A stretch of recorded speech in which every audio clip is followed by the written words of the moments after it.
프로파일러의 시점에서 사건을 날카롭고 깊게 들여다보는 프로파일러 수업 시간입니다.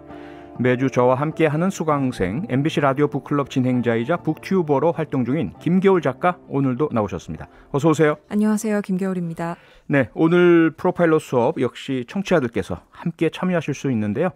현재 유튜브로 생중계되고 있으니까요. 유튜브에서 표창원의 뉴스 하이킥 검색해서 들어와 주시면 저희 수업 장면도 직접 보실 수 있고요. 댓글로 참여도 가능합니다. 네, 문자 참여도 열려 있습니다. 짧은 건 50원, 긴 건 100원이 드는 문자번호 샵 8001번 또는 무료인 스마트 라디오 미니와 유튜브 댓글로 의견 보내주시고요.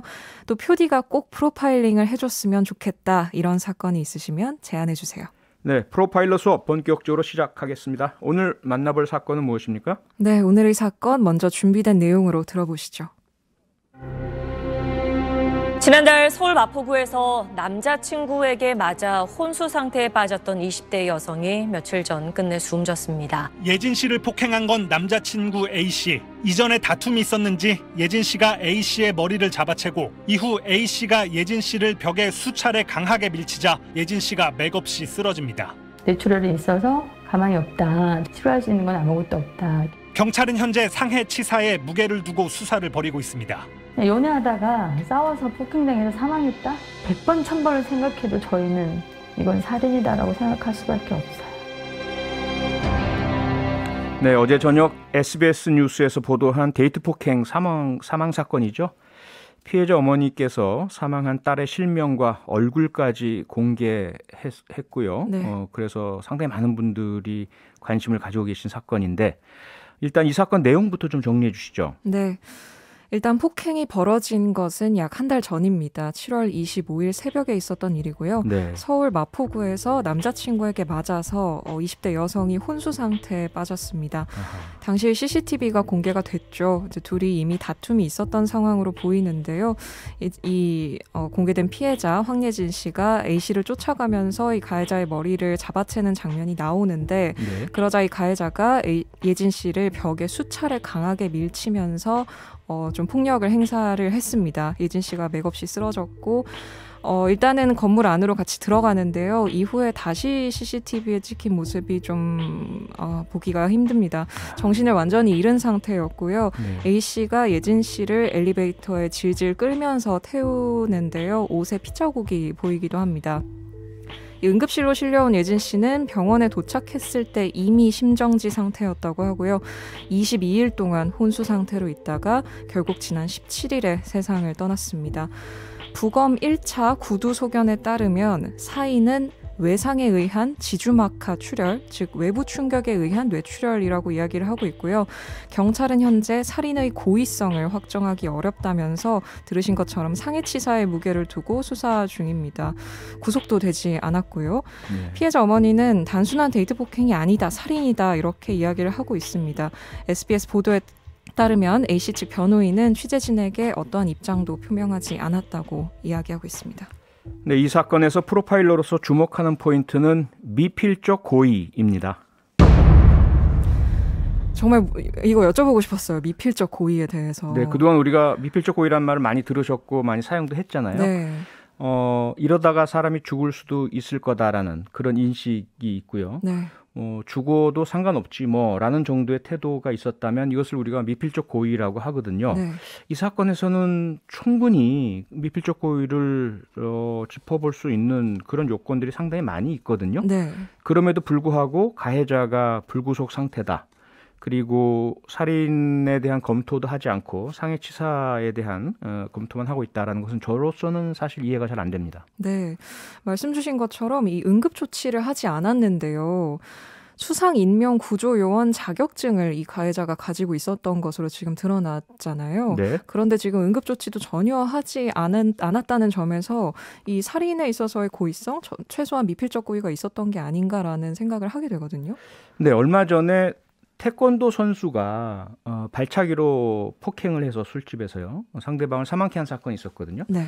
그때 역시 이 사람이 태권도 선수가 아니었다면 뭐 폭행치사 예견치 못했거나 이러다가 죽을지도 모른다는 인식, 미필적 고의가 없었다라고 볼 수 있었을지 모르겠지만 태권도 선수였기 때문에 자신의 발차기가 얼마나 위력적인지 그리고 정확히 겨냥할 수 있었다는 점 이런 것들이 고려가 됐습니다. 네.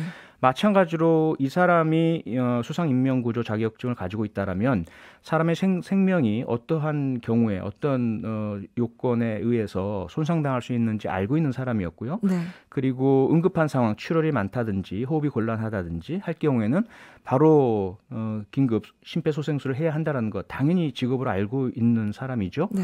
그럼에도 불구하고 행사한 폭행의 정도 그리고 이후의 뒤처리 등을 봤을 때는 그렇지 않은 일반인이었다면 혹시 모르겠지만 이러한 응급구조에 대한 전문성을 가진 사람으로서는 그런 미필적 고의는 분명히 인정할 수 있지 않겠느냐. 네. 사람이 죽을 수도 있다라는 거 네. 충분한 인식이 있지 않았겠느냐라고 네. 생각이 됩니다. 네, 그리고 또 분노를 일으켰던 부분이 이제 이 119에 신고를 했을 때의 정황입니다. 네. 신고했을 때 여자친구가 술에 취해서 정신을 잃었다 이렇게 신고를 했습니다. 그러니까 네. 본인도 문제가 될 걸 알고 있었겠죠. 당연하죠. 거짓말이죠. 네. 그리고 특히 그런 본인 스스로가 인명구조 자격증을 가지고 있었다라고 한다면 초기의 응급 상황에서의 진술이 얼마나 중요한지를 알고 있었을 테고요. 이후에 처방을 좌우하기 때문이죠. 네. 어떠한 이유로 손상이 발생을 했는지 어떤 부위에 발생을 했는지 그렇다면 그에 대해서 어떠한 조치를 취해야 하는지 이건 당연한 응급의학의 상식이거든요. 네. 그런데도 불구하고 술이란 것을 내세워서 거짓된 진술을 했다? 그럼 그 이후의 응급 조치에도 지장을 초래할 수 있는 거짓말이고요. 그런 거짓말을 구태여 꾸며내서 한다는 것은 자신이 저지른 행위가 얼마나 잘못된 것인지를 충분히 알고 있었다.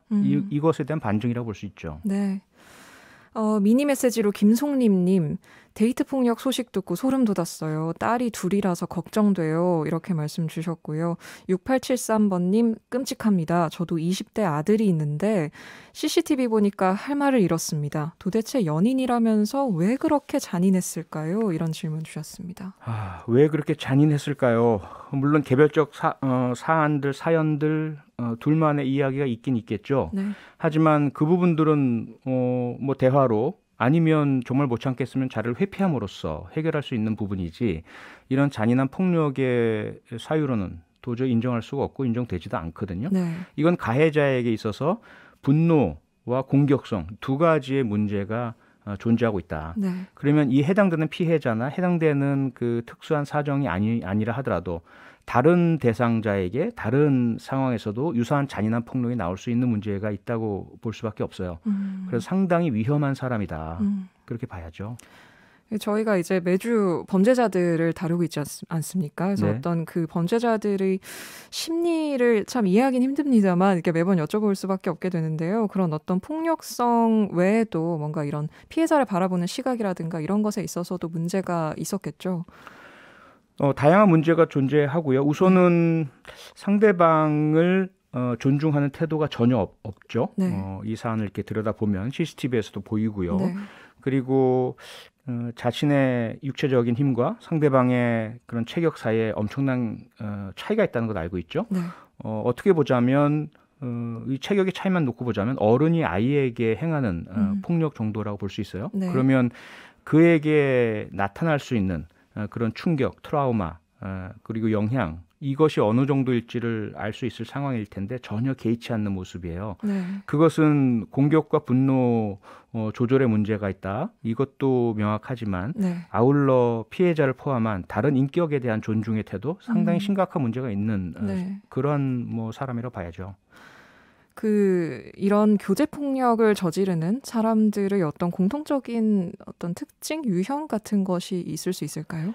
각자가 다 다르긴 하지만요. 네. 일반적인 공통점을 꼽으라고 하자면 이제 크게 세 가지 공통점이 늘 꼽혀요. 하나는 집착이죠. 자신에게 예를 들어 싫은 일이 있다, 네. 혹은 요구를 안 들어준다. 네. 그랬을 때 쉽게 포기하거나 물러서지 않는다는 거예요. 끝까지 물고 늘어지는 그 집착이 보이고요. 네. 두 번째는 소유욕입니다. 상대방을 있는 그대로 인정을 하거나 떠나가려고 할 때 그냥 보내주거나 하질 않고요. 내 네. 것이다라는 인식. 내 것이기 때문에 내 마음대로 해야 하고 다른 사람에게 눈길이라도 주는 건 난 용서치 못하겠고 네. 그리고 나를 떠난다? 난 용납 못해. 라는 그런 소유욕이 강한 특징을 가지고 있어요. 세 번째는 앞서도 말씀드렸지만 상대방을 존중하지 않는 태도. 이게 가장 큰 특징이에요. 네. 거절의 의사, 싫다라는 거, 아프다라는 거, 상대방이 어떤 느낌을 갖고 있는지, 어떤 상황인지 여기에 대해서 전혀 존중하지 않죠. 이 세 가지가 특히 이런 데이트 폭력이나 네. 가정 폭력 등 가까운 사람에게 폭력을 휘두르는 사람들에게서 공통적으로 발견되는 그런 모습들입니다. 네. 근데 이 피해자의 경우에 이렇게 연인이 거친 어떤 폭력을 휘두르는데도 사실 벗어나기 쉽지 않은 경우들이 꽤 많은 것 같습니다. 네, 사실 뭐 저도 과거 경찰관 생활을 할 때도 주변에서도 이제 그런 일부 경찰관들도 오해를 하는 경우가 있어요. 네.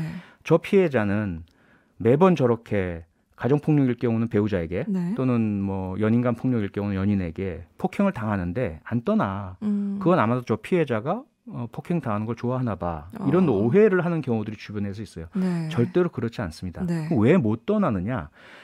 여러 가지 이유가 있는데 각자의 개별적인 상황에 따라 다르긴 한데요. 가장 많이 나타나는 현상은 폭력의 악순환 고리라고 해요. 폭력이 매일 있는 건 아니잖아요. 네. 폭력을 저지를 때 외에는 이 사람이 너무 좋은 거죠. 잘해주는 거죠. 네. 그리고 나를 사랑한다고 믿게 만드는 거죠. 네. 그렇다 보면 한번 폭력이 일어났을 때 난 못 견디겠어. 어떻게 사람이 저럴 수 있어 라고 하다가도 뭔가 실수였겠지. 이번 한 번뿐이겠지. 뭐 술이든 다른 어떤 그가 내세우는 변명 혹은 뭐 다른 일 때문에 열받아서 그랬어. 그런 이야기를 할 거 아니겠어요. 그걸 믿고 싶어지는 거죠. 한번 믿어주면 그다음에는 사과합니다. 내가 너무 잘못했어. 내가 너무 미안해. 내가 죽일 놈이야. 그리고 되게 잘해줘요. 선물을 준다든지.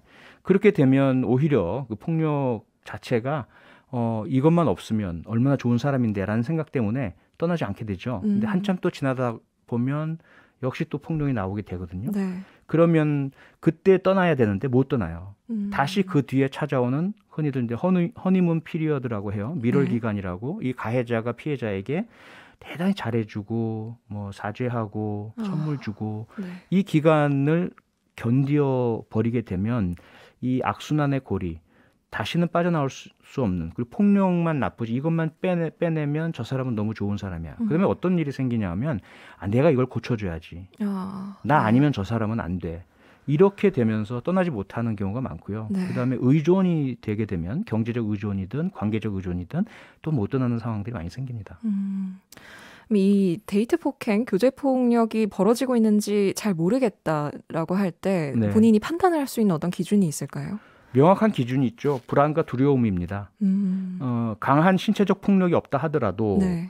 태도, 뭐 고함 혹은 나를 불안하게 만드는 요소들이 있잖아요. 네. 그래서 내가 어쩌지 못하고 저 사람 눈치를 봐야 하고 이게 가장 명확한 신호죠. 네. 다만 그 부분에 대해서 대화가 가능하고 상대방이 인정을 하고 고치겠다라고 한다면 그리고 심각한 폭력이 아니라면 그 부분에 대한 교정이나 또는 치유를 해나가면서 관계를 이어갈 수는 있겠죠. 네. 그런데 만약에 그 불안과 공포가 상당히 심각하다.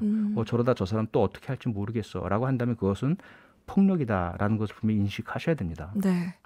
6873님께서요. 보복이 무서울 수도 있을 것 같습니다. 이런 말씀을 해주셨어요. 보복에 대한 두려움 가지신 분이 많으시죠. 네. 그래서 거절의 의사도 제대로 표시하지 못하시고요. 떠나겠다는 말도 못하고. 네. 그래서 막 안전 이별이라는 말까지 쓰잖아요. 네. 네. 만약에 내가 떠나겠다라든지 뭐 거절이라고 말하면 저 사람은 나를 그냥 안 들 것 같아라는 불안과 두려움 때문에 네. 떠나지도 못하시고 폭력을 참아내는 분들도 계세요. 그 부분은 본인 힘으로는 해결하기 어려우니까요. 네. 전문가를 찾아서 꼭 도움을 받으시기 바랍니다. 네. 이 사건으로 돌아와서요. 사건에서 굉장히 좀 이해가 되지 않는 부분이 지금 가해 남성이 구속 상태가 아니라는 점이거든요. 네. 이 부분에 대해서 어떻게 보시나요? 그러니까 물론 이제 법원에서는 불구속 수사 원칙을 오래전부터 천명을 했습니다. 네. 인권 중심, 그래서 도주 우려, 증거 인멸 등의 또는 주거 불안정 등의 사유가 없다면 다른 사유로는 구속을 웬만하면 하지 않는다. 이것이 이제 원칙이다. 그렇게 이야기를 할 겁니다. 네. 하지만 그 도주 우려, 증거 인멸 혹은 주거 불안정 등의 이면에는 뭐냐면 이 혐의가 심각하면 도주할 네. 수 있는 거잖아요. 그렇죠. 자기가 무거운 중형을 받을 거다 예상하면 증거인멸을 하려고 할 수 있는 것이거든요. 네. 그렇기 때문에 구속이 되느냐 안 되냐는 법원이 얼마나 이 사안을 심각하게 보느냐, 어떠한 형량을 예상하고 있느냐를 가늠할 수 있는 잣대이기도 한데 네. 그러다 보니까 이 사안에 대해서 법원이 너무 가볍게 보는 건 아닌가 그런 우려가 있는 거죠. 네. 마지막으로요. 이 피해자의 실명과 얼굴을 이 피해자 어머니가 공개를 했습니다. 한편으로는 이 실명 공개로 좀 2차 피해에 대한 걱정이 좀 되기도 하는데요. 어떻게 생각하시나요? 오죽했으면 그러셨겠습니까? 네. 특히 어머니께서 따님의 결국 이제 그 사망까지 이르는 이 상황, 그리고 수사기관이나 법원에서는 그 피해와 아픔을 공감하지 않는, 그리고 가해자의 위험성에 대해서 전혀 인정하지 않는 태도에 대해서 아마 이렇게 하신 것 같아요. 네. 그건 전적으로 부모님의 권한이시니까 우리가 존중해 드려야 된다고 생각을 하고요. 네. 2차 가해를 막기 위한 우리 공동의 노력이 필요하겠죠. 네. 오늘 프로파일러 수업 이쯤에서 마무리할까요? 네. 네, 지금까지 김겨울 작가와 함께했습니다. 다음 주에 뵙겠습니다. 수고 많으셨습니다. 감사합니다. 평일 저녁 6시 5분에 여러분을 찾아갑니다. MBC 라디오 표창원의 뉴스 하이킥.